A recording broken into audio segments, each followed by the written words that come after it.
Hey guys, this is Navana doing part two of my coaching session for Anonymous. Okay, so we're going to play just a few of the hands that we already saw in the first part, I think, or maybe we got past that. Where are we at? Well, in any case, okay, so I want to move along a little bit quicker in this video, in this second part. But, okay, so here we have a 7-4. We can open fold this, we can open raise this. It's a matter of taste. I don't think it's clearly right or wrong to do one over the other. Okay, now look at this spot. Okay, so we know some things about Villain. We have been playing with him for a little bit. We know that he's making these weak leads with a very kind of merged but weak range. So this is not polarized, it's merged, but it's a weak side merged. It's like I expect him to do this a lot of the times with draws, and I expect him to do this with like a 3, maybe the occasional 7. But okay, what is he trying to accomplish?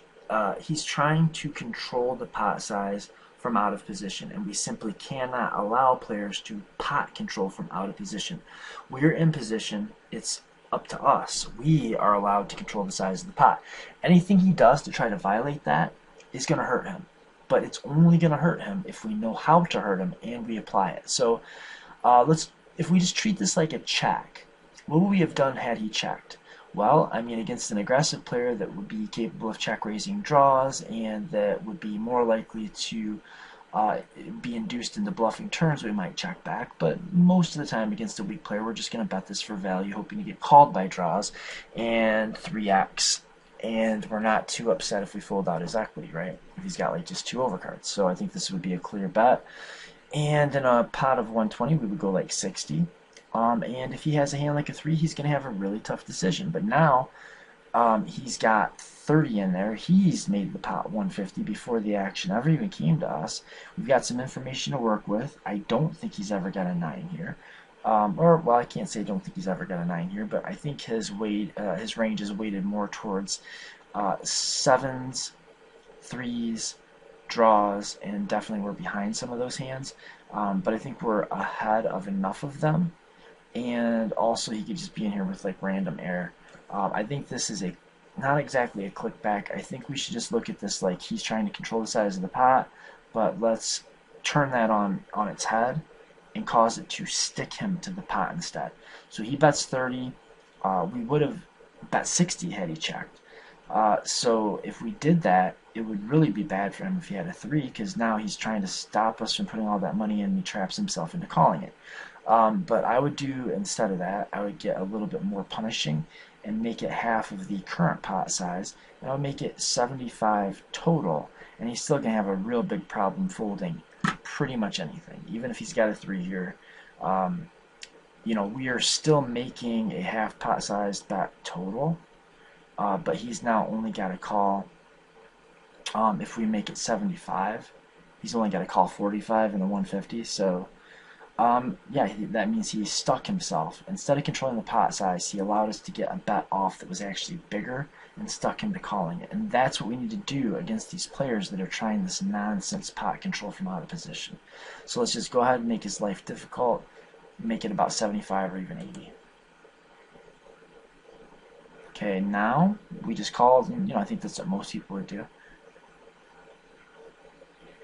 If he checks, we bet. If he bets like that, we just make it whatever we would have made it. So if he would have checked, what would we have done?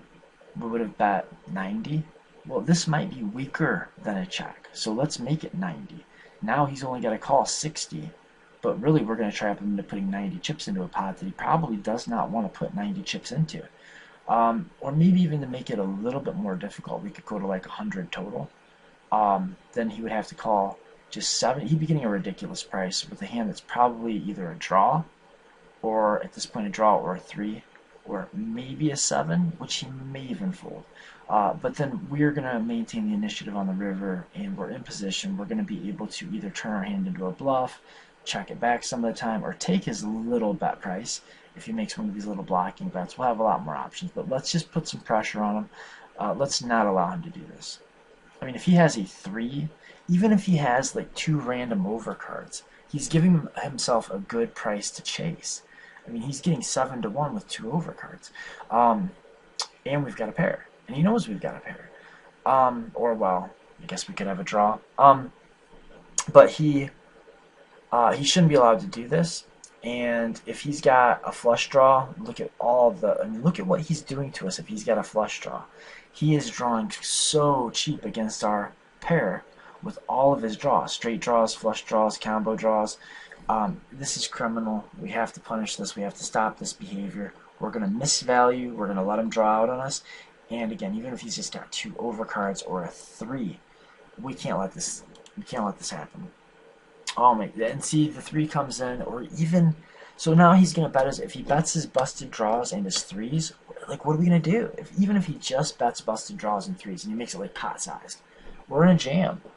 Okay, so he overbets and that sucks, but we just have to fold. And we did this to ourselves, you know. We put ourselves in this position. And I'm sorry, I'm being a little bit more brutal, I know, but I read something in the coaching request or somewhere in our conversation in email that to be hard on you. And look, first thing is you play very well. You understand showdown value. There's a ton of things you do right. It doesn't do us a lot of good. It doesn't do anybody any good. First, to really talk about all the things you do right. So let's kind of get on with the things that I think that you could do better. Okay, so he limps. We check. Seems okay. I would actually attack his limps with queen 8, but this isn't bad. We bet. We get a big price, but we have no equity, and I think we just have to fold. I mean, it's tempting to peel one off. It's close. Like, if I had even the queen of clubs, I would call this. Maybe even the 8 of clubs, but I think we're just setting the money on fire. We may or may.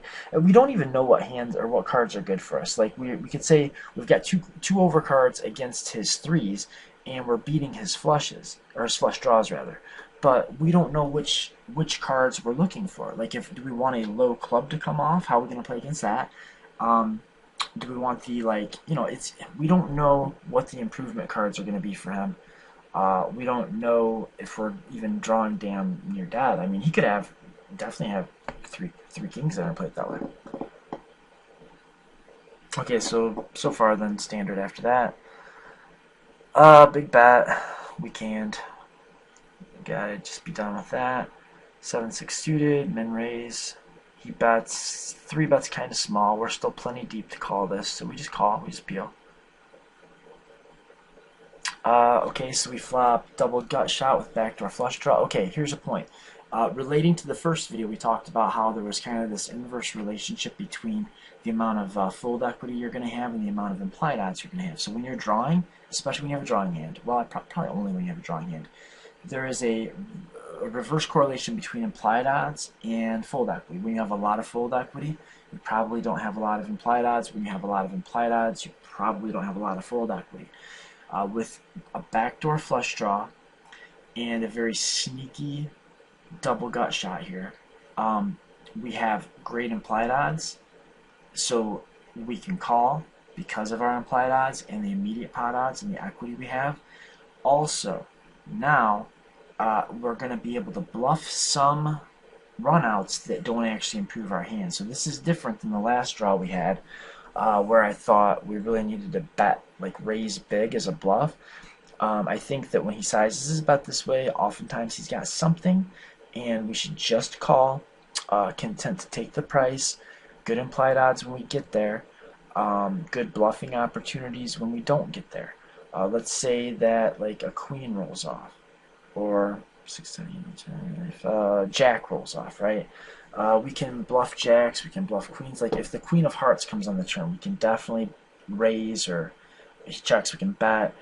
So right now, the scare cards that we can bluff are not the actual improvement cards that we have, so that favors keeping less pressure on. And we've got good implied odds because the actual improvement cards we have are hard to see, which also favors calling. So let's just call. Good call. 2. Again, I think, you know, we could raise here, but I just call. Good call. Okay, now the queen comes off. If he makes, yeah, okay, and here he does. He makes this tiny bet. I think this is pretty. I mean, this is a tough spot. I'm not going to pretend like this is easy to do, but I do believe the correct play is to ship this in his face. What do we think his range is? What is he doing this? What is he taking this line with? What does he think our range looks like? I would argue we have more 10s for sure in our range than he has in his. We've got more hands like 10-8. We've got more straights. I mean, the most obvious draw is Jack-9, I would say. And we rep Jack-9 very convincingly the way they played the hand. We have no showdown value. So the combination of not having showdown value, his bet sizing looking weak, and I think we've actually been able to build a pretty good little description of this player. We have a pretty good idea of how he plays. I think this is a weak bet more than it isn't. So I think he's doing this with an 8 very often, or a 10 or something like that. He could have air, he could have some busted draws, he could just have like ace-king, right? So the combination of his bet looking weak, us having no showdown value, and our ability to very credibly rep, I mean, the hands that it most looks to me like we have would be like Queen 10, the straight like Jack 9, like Queen 8 could be there, but we credibly rep plenty of 2-pair combos, Queen 8, 10 Queen, 10-8 probably would have raised at some point, but it's not out of the question. He's not going to think that we never have Queen 8, or I mean Queen 10. But yeah, we rep straights, we rep very easily, we rep 2 pairs, and we'll even get here with some sets, maybe some of the time. In fact, if I had top set here, I might play it this way, like call flop, call turn, and raise the river. So I know it's high variance, and this is not as clear to me as the last time I recommended it, but I'm going to ship this in his face. I'm just going to take this 890, and I'm going to pile it in, and hope that he's got the sense to fold a 10. I expect that he's going to fold his 8s, he's going to fold his air, but see, the thing is his air, a lot of it beats, well, most of his air beats us. I think he's maybe capable of folding like pocket 9s, pocket 10x. I think he'll fold pocket 9s. He'll probably fold 10x. He'll almost certainly fold 8x. Yeah, and he's doing this with a weak range, or a merged range that's kind of like weak side merged. So let's just make the decision and pile it in. And we fold, and I mean, I understand. I don't think that's near as clear, cut and dried as the first example in the first video, but I hope that it shows you how. Did we just? Where are we at? 2040? Did we limp here? No, this is a raise. Okay, wait. Okay, so we should have raised pre-flop, but whatever, we didn't. We called, or limped, yeah. He checks, flop comes out here, and so I think we have 3 to the flush. We've got the straight draw, so we should be betting the flop, and now that we bink the turn, you know what, I need to replay that. Hopefully it won't be that hard. Okay. Alright. Let's look at this again.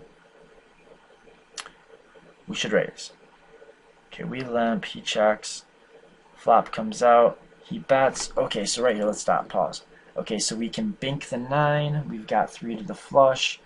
It is a textured board, we might not get as many immediate folds as we'd like. We might find some good barreling opportunities later on. But you know what, I think now that I'm really looking at it, we're in position.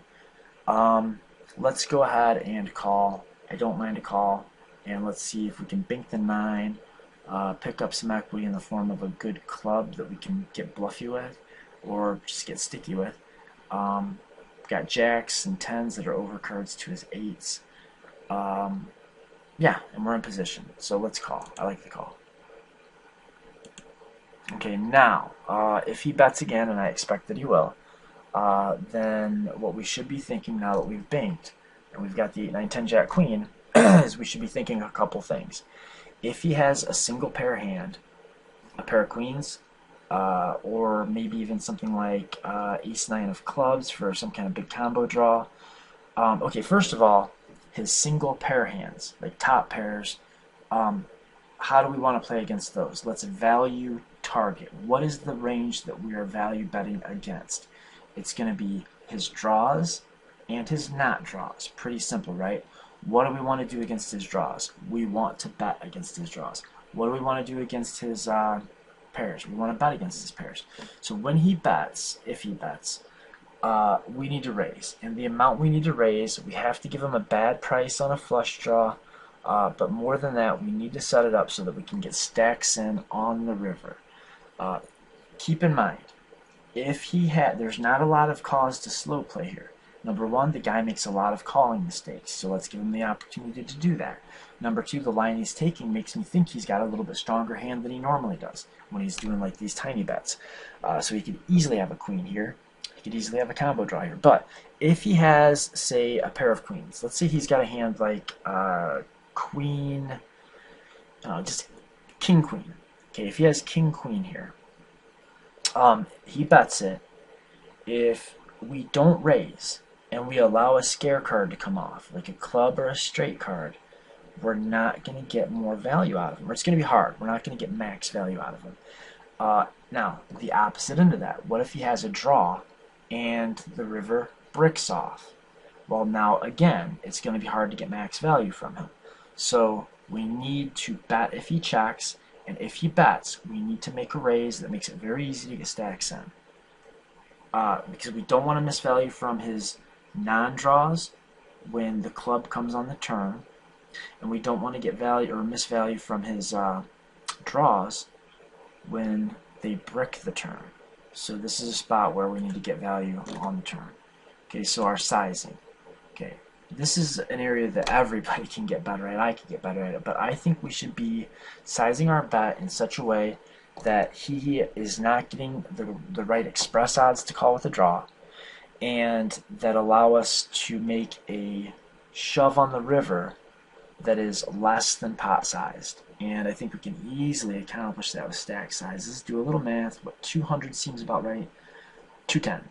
If we go to 210, if we make it 210 total, there will be 210 from us, 210 from him is 420, plus 160 is 580. 580 chips will be in the center if we make it 210. 580. Take 210 out of our stack, and we're down to 560. So I think 210 would be about right. 220 wouldn't be that bad either. We raised to that size, and when he gets to the river, if he has missed his draw and he's looking at a stack to pot ratio, effective stack to pot ratio of less than 1, there's a very good chance he just rips it in. So, you know, it's not like we don't get value from his missed draws. We get value from them on the turn, and he can still jam rivers with them because he thinks this is going to be so gross if I have to just check fold this huge pot. Definitely could see him doing that. The other thing is if he does have a hand like king queen, this makes it very easy for us to stack him. He's not going to fold to a raise on the turn when there's this many draws out, and if it bricks off, no club comes and no obvious straight card comes, then he's going to either bet himself and either stick himself to calling or just put it in himself, or he's going to check with no intention of folding. I think if we go to 210 here, we get stacks in on the river probably at least as often, if not more often than not. Calling was a mistake. I think that was a bad call. We give him a chance now to get away from his combo draws. If he had a hand like a 9 with 2 clubs in it, he's very likely to just check fold. It's a scary card. It's not the scariest, but now if he just had a naked flush draw, there's no way we're stacking him. And if he had, see, well, I mean, I guess if he had like a pair of queens, yeah, I mean, we're still not going to stack him, right? I mean, unless he does something really goofy and he bets like 200 and lets us ship on him. I guess the only thing is if he could have ace queen, but I don't think he really ever has ace queen because he would have 3-bet pre-flop, or he would have raised pre-flop, right, when we limped. So yeah, this has been kind of bad. This didn't work out that great. Plus, if he has a hand like Queen X, he may get away from it. Probably not this guy. But if he has a 9 that was a combo draw, and so this was a disaster, right? So let's see what happens. He does bet, and that's great. So now what kind of hands does he have? It's kind of a small bet. Looks like a thin value bet. It looks like he's trying to get value out of, like, squeezing value out of a queen. Or he's just making a very small bluff, hoping that we'll just go away with our busted flush draws that aren't ace-x. Yeah, so, I mean, I guess we We raised for sure. I think we got a value target here. I don't think he's going to have enough aces in his range to call a jam, and I think I would probably make it kind of small. I would maybe take that 120 and just a bit more than click it back. Just let's make a bet that gives him a reasonable chance of calling with a combo draw that didn't get there, like some kind of 6x, 7, or I mean 6x, 8x, or 9x that also had a draw, and make sure that he always calls with his queens. I would say let's make it, take that 120 and turn it into 280. It's going to give him a really big price, and I think he'll call with the queen. And he might call with the 8. 360 might be a bit big. I mean, okay, so he calls, he's probably got a queen. So if we knew he had a queen, we'd make that bet, but I think it was, yeah, I mean, I don't think it was bad. It was fine. But, I mean, at least we need to be thinking along these lines, right? It's debatable what the exact best bet size is, and we'd really have to get pen and pad out or calculator and really try to figure it all out. But, just hopefully the way that I'm talking through these hands might help Hero or some other people that are listening kind of learn how to think through hands better. I don't like all this limping we're doing. I don't really get it. I'm not really sure. Okay, now look, here's one thing. I love the check back, and here's why.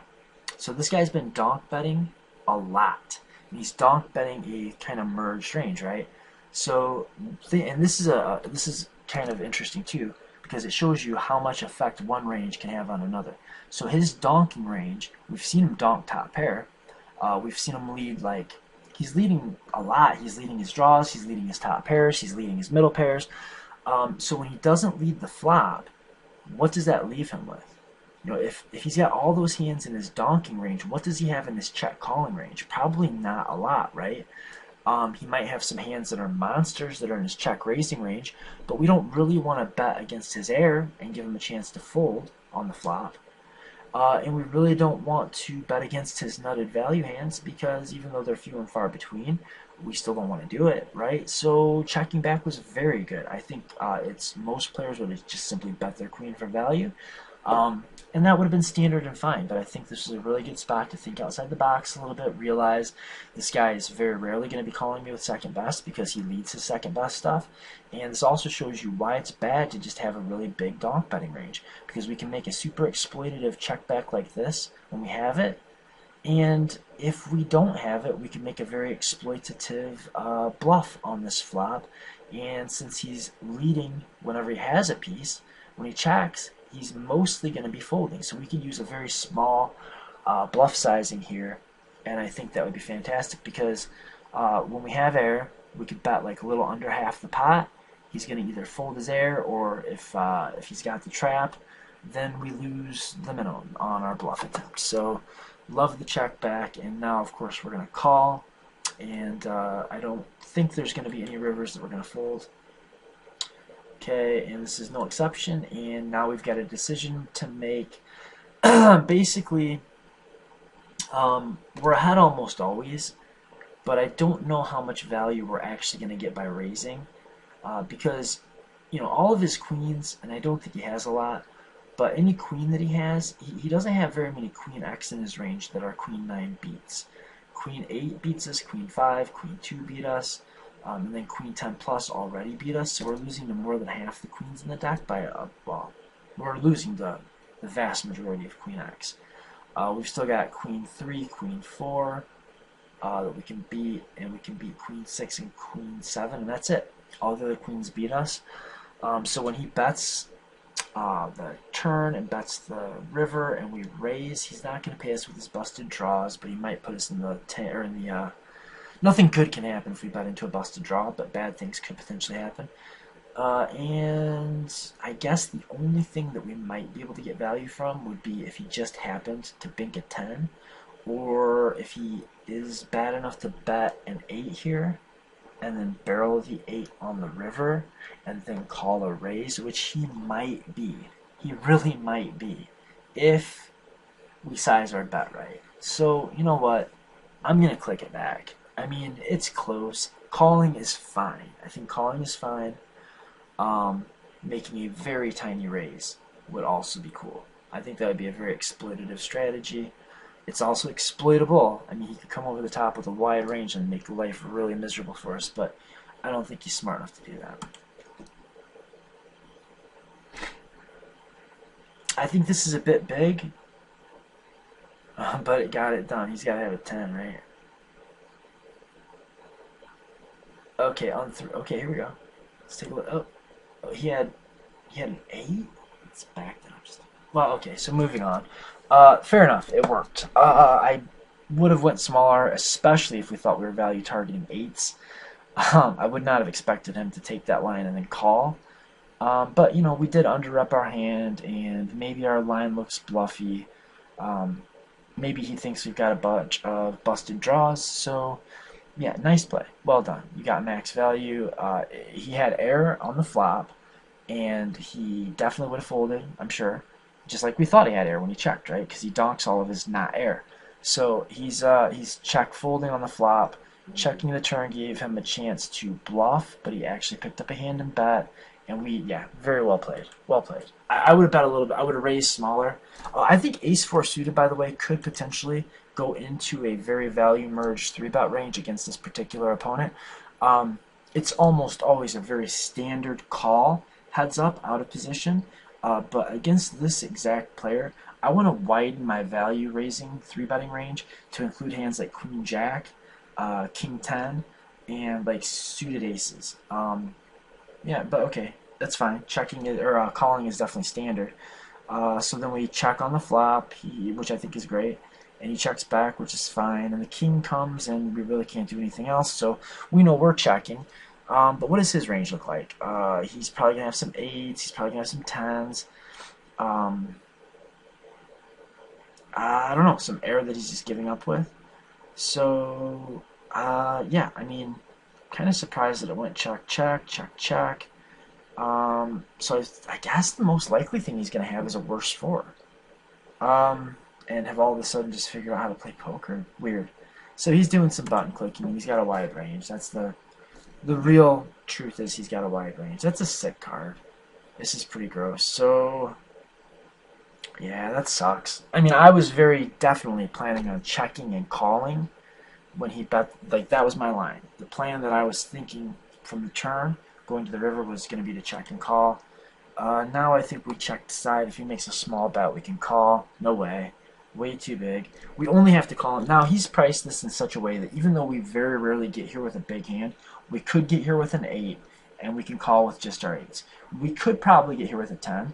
I can see us checking the 10. The king comes, and we decide to check it again. River comes. We check it again. We will have better hands in our range to bluff catch with than a pair of 4s. So we can just fold all but the top of our range. The ace-4 is not the top of our range. I understand the tank. It was a gross spot. Disturbing, disgusting, bad, yuck, gross. But good fold. Good fold.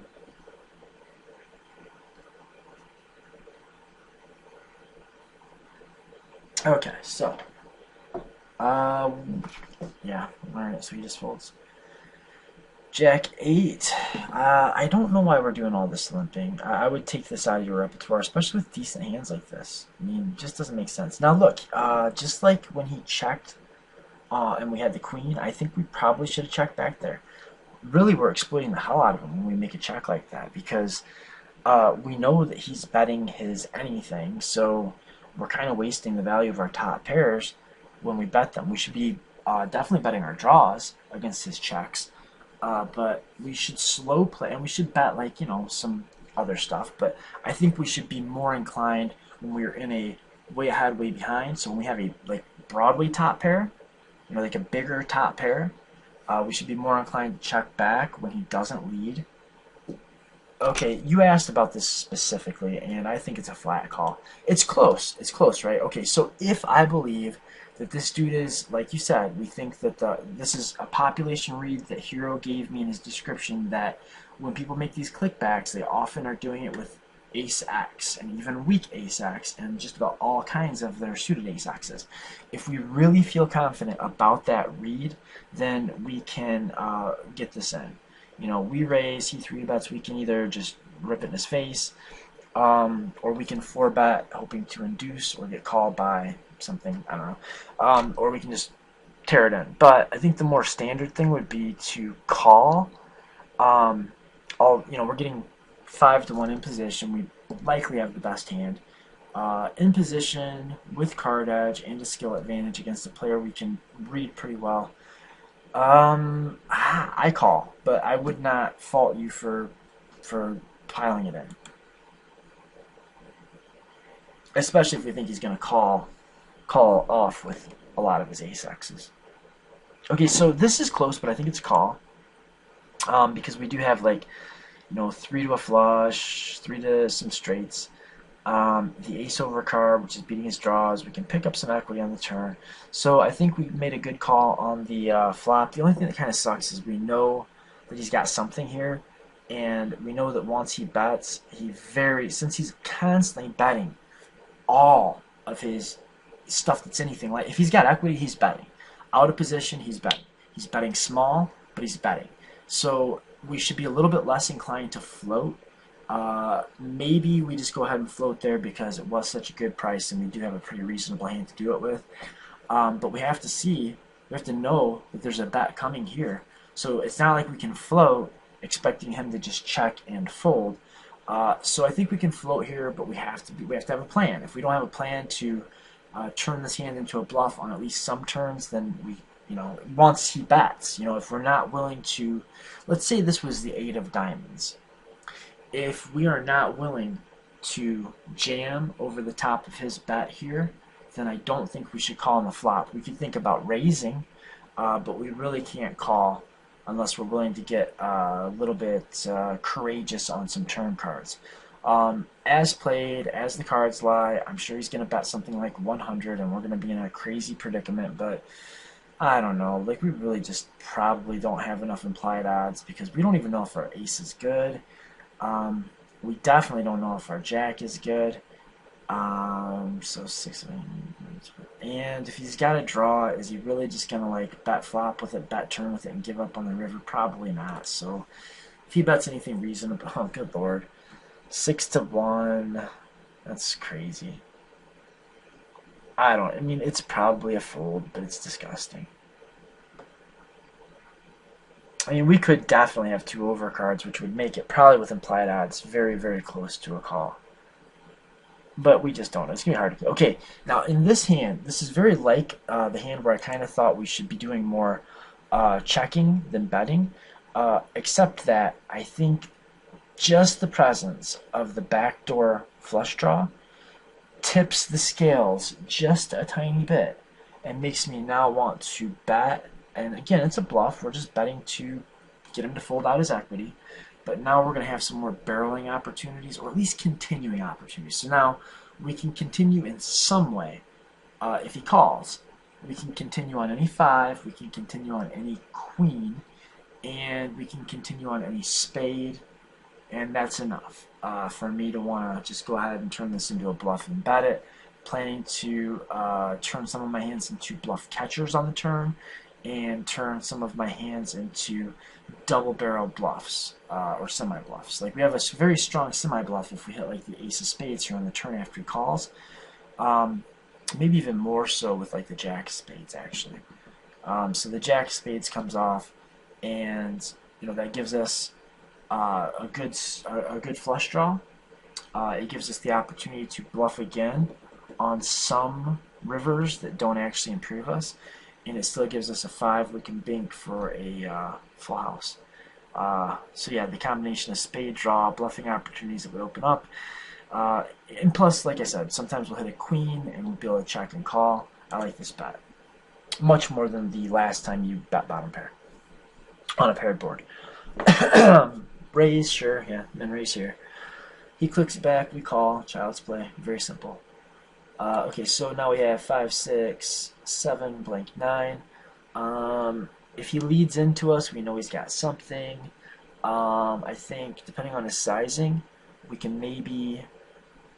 I think we can call and try to bank the gut shot if he bets very small, as long as we have a plan to bluff when clubs come.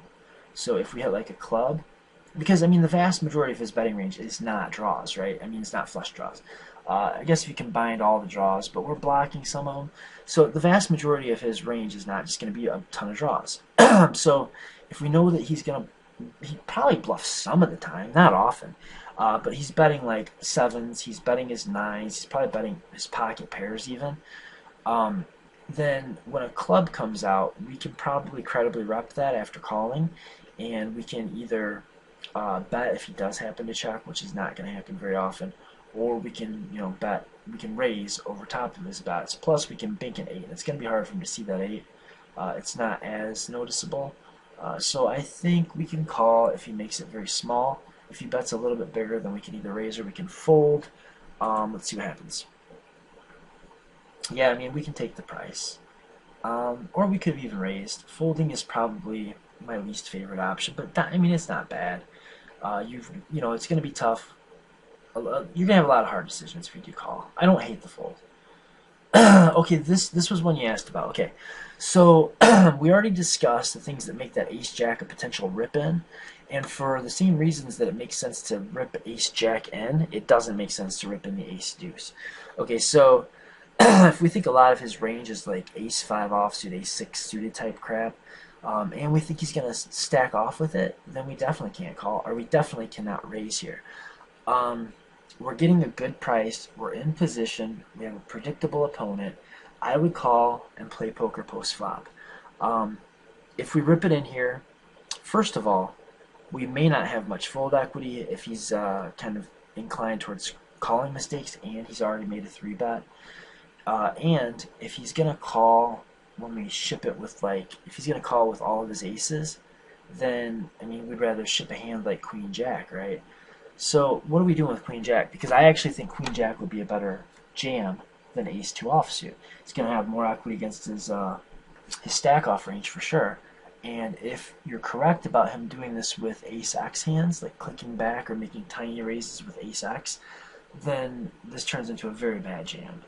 So I say no, just call, take the price in position, and try to hit a flop or outplay him. So no, I don't like this at all. And I mean, you told me that this was the population tendency, so yeah. If you're right about it, and that is in fact the population tendency, like a lot of these guys are doing weird things with Ace X in particular, then that's just a fold. Alright, well I'm going to wrap it up. Hopefully that was helpful and we got through the rest of this video, and I probably won't get a chance to do any more videos until Wednesday. So I'll probably start back on this on Wednesday. Until next time, guys, good luck.